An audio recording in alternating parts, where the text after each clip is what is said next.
Alam ni Lord yung timing kung kailan sasagutin ang mga prayers mo. So, be patient.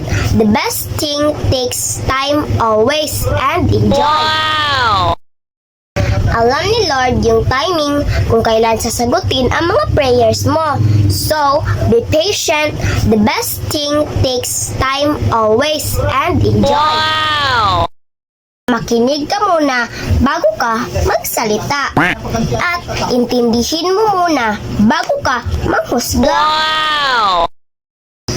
Check mo muna sarili mo kung maayos ka ba bago ka manita ng ugali ng iba.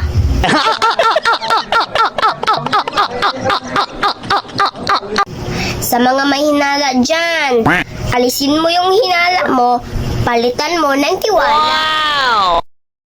Hanggat patuloy kang ginigising ng Diyos, ibig sabihin, may plano pa rin siya para sa'yo. Wow!